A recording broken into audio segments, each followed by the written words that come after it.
Morning, good afternoon বন্ধুরা, welcome to my channel. আমি Somali. চলুন আজকের ব্লগটা শুরু করি।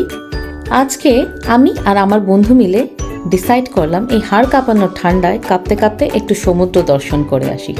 যেমন ভাবনা তেমন কাজ, একেবারে পোলাপানদের রেডি করে বড়দেরকে সাঙ্গ করে চলে গেলাম সমুদ্র দর্শনে। কত পাহাড় পর্বত নদী অতিক্রম করে যাচ্ছি সমুদ্র দর্শনে। রাস্তাটা ভীষণ সিনিক। রাস্তার একদিকে দেখতেই পাচ্ছেন সবুজ পাহাড়, আর আরেকদিকে নীল শাড়ি পরে সমুদ্র যেন একদম সেজেগুজে তৈরি হয়ে আছে আমাদের জন্য, আপনাদের জন্য। আমরা যে বিচটায় যাচ্ছি সেই বিচটার নাম পম্পনীয় বিচ। আমার বাড়ি থেকে খুব একটা দূরেও নয়, খুব একটা কাছেও নয়। জায়গাটা দিয়ে যখন যাচ্ছিলাম মনে হচ্ছিল আমি যেন ছবি দেখছি। দেখুন, বলতে বলতেই চলে এসেছি, আর বেশিক্ষণ নেই। কাছেই একেবারে পার্কিং লট, ওইখানে গাড়িটা পার্ক করব। তবে এই সমুদ্রের এত সুন্দর রূপ দেখে মনে হচ্ছিল কখন যেন পৌঁছাবো। আজকে ওয়েদারটা ভীষণ সুন্দর, একেবারে রোদে ঝলমল করছে। আর আমরা যে টাইমটা এসেছি একেবারে আমরা লাঞ্চ করে চলে এসেছি, আর সাথে নিয়ে এসেছি চায়ের সরঞ্জাম। তো বেশ জমবে আড্ডা। এই দেখুন, আপনাদের সাথে কথা বলতে বলতে একেবারে চলে এসেছি পার্কিং লটে। এখন সামনে আমাদের গাড়িটাকে পার্ক করতে হবে। একটা ইনফরমেশন দিয়ে রাখি, এখানে অনেকগুলো সি বিচে ঘুরেছি, পার্ক করেছি গাড়ি, তবে পার্কিংটা টোটালি ফ্রি। এত সুন্দর জায়গাটাকে একেবারে মিস করতে চাইছিলাম না, তাই জন্য ক্যামেরাটাকে একেবারে উড়ন্ত পাখির মতন ঘুরিয়ে আমি দুরন্ত মামুনি সেজে একটা ভিডিও করে নিলাম। কেমন লাগছে বলবেন। চিকচিক করে বালু, কোথা নাই কাদা, দুই ধারে কাশবন না থাকলেও বালিটা সত্যি চিকচিক করছিল রোদের আভায়। জায়গাটা একটু পাহাড়ের মতন। ওই পাহাড়টা ক্রস করে নিচে নেমে পড়ছি এবারে সমুদ্র দর্শনে। কিন্তু এখানে কোনো সিঁড়ি নেই, রাস্তাটা একেবারে ফ্ল্যাট, তো নামতে ভীষণ মজা লাগছিল। এখানে এসে দেখলাম এই সমুদ্রের বালির রং সাদা। আজ যেহেতু শনিবারের বারবেলা, তাই বাড়াবাড়ি করে আর কেউ বাকি নেই, সবাই চলে এসেছে। আর বাড়াবাড়ির চূড়ান্ত পর্যায়ে যে যা পেরেছে তাম্বু মাম্বু সব নিয়ে চলে এসেছে। আমাদের বাবা ওসব নেই, খালি হাতে এসছি খালি হাতে যাব, এত প্রিপারেশন নেই।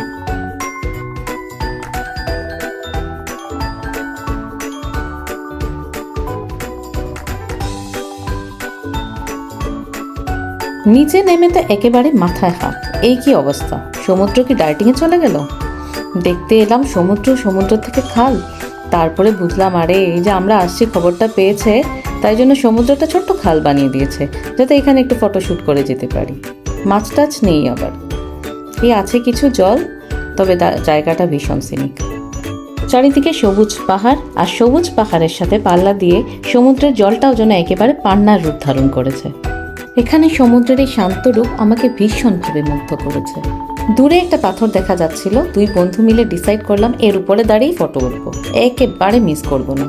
মা আর আন্টির এত উৎসাহ দেখে শ্রেয়ানবা মিস যায় কেন, ও চলে গেল আমাদের সাথে ফটোশ্যুট করতে।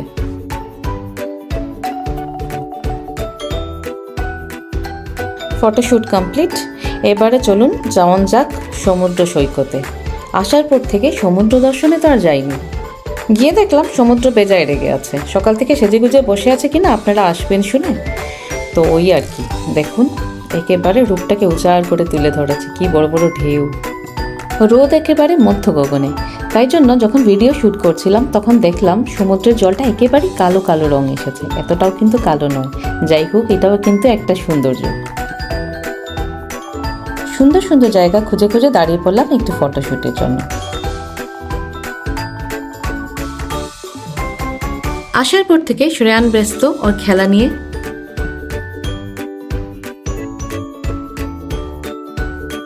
এখানে এসে দেখলাম সাদা বালির সাথে সাদা পাহাড়, সমুদ্রের যেন একটা বিদেশ ভাব। শ্রেয়ানের দারুণ মজা, যখন একটু খোলা জায়গা পায় সেখানে একটু মন মতন দৌড়ে নেয়। এখানে আমি ওর নামটা লিখে দিয়েছিলাম, ওর বেশ ভালো লেগেছে। পাথরের উপর কত শামুক বসে আছে দেখুন। এই হলেন মিস্টার সেগাল, একা একা বসে আছেন দেখে আমি একটু অবাকই হলাম। অ্যাকচুয়ালি ওরা একটা গ্রুপে থাকে আর মাছ খেতে আসে সমুদ্রের।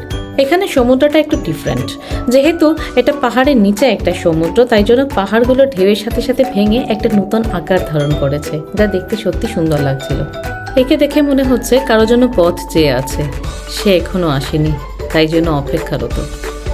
ঢেউয়ের সাথে পাড়ের একটা গভীর ভালোবাসার সম্পর্ক গড়ে উঠেছিল, কিন্তু সেই প্রেম কোনোদিনও আর সাকসেসফুল হতে পারেনি। তারপর ঢেউয়ের পরিণয় ঘটে সাগরের সাথে, কিন্তু ওই যে গভীর ভালোবাসা বারবার তাকে ফিরিয়ে আনে পাড়ের কাছে। কি ভাবছেন সত্যি ঘটনা? আরে না রে বাবা, এইমাত্র বানালাম, আমার রচিত। এই সমস্ত রচনা কল্পনা করতে করতে মনে হলো একটু ফটোশ্যুটও হয়ে যাক। এভাবে ফটোশ্যুট করতে করতে ভাবছিলাম কোন একটা মুভির জানি এইভাবেই ফটোশ্যুট হয়েছিল, এই সমস্ত জায়গায় শুটিং হয়েছিল, মনে পড়ছে না। আপনাদের ঠিক মনে পড়লে জানিয়ে দেবেন। প্রচণ্ড বকবক করে আমার বাবা গলা ধরে গেছে, আমি যাচ্ছি চা খেতে, আপনারাও চলে আসুন। চা খেতে এতই ব্যস্ত যে ভুলেই গেলাম ভিডিও তো করিনি। যা বাবা, চা খাওয়া তো শেষ। হাতে চায়ের কাপ আর এত মনোরম দৃশ্যে যা বাবা সব গুলিয়ে গেল। পাহাড়ের উপর থেকে সমুদ্রটাকে দেখতে কেমন লাগবে, তাই এক্সপিরিয়েন্স করতে একেবারে চলে এলাম পাহাড়ের উপরে। এখানে এসে সমুদ্রের রূপ দেখে আমি একেবারে স্পিচলেস, কিছু বলার মতন ভাষা খুঁজে পাচ্ছিলাম না। পরন্ত বিকেল, সূর্য এখন অস্তমিত, তাই তো তার সোনালি আভা ছড়িয়ে দিচ্ছে একেবারে আকাশের গায়ে।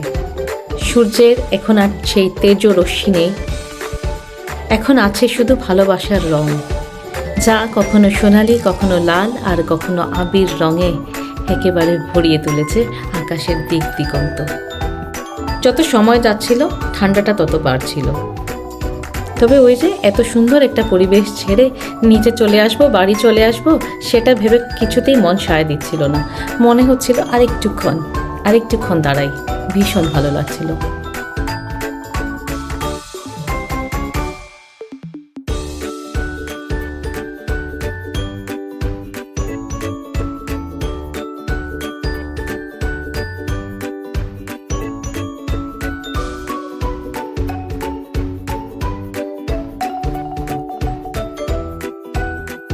যাওয়ার আগে ভাবলাম আরেকটু ফটোশ্যুট করে যাই। এই তো বাড়ি চলে যাচ্ছি, কিছু স্মৃতি সাথে নিয়ে যাই।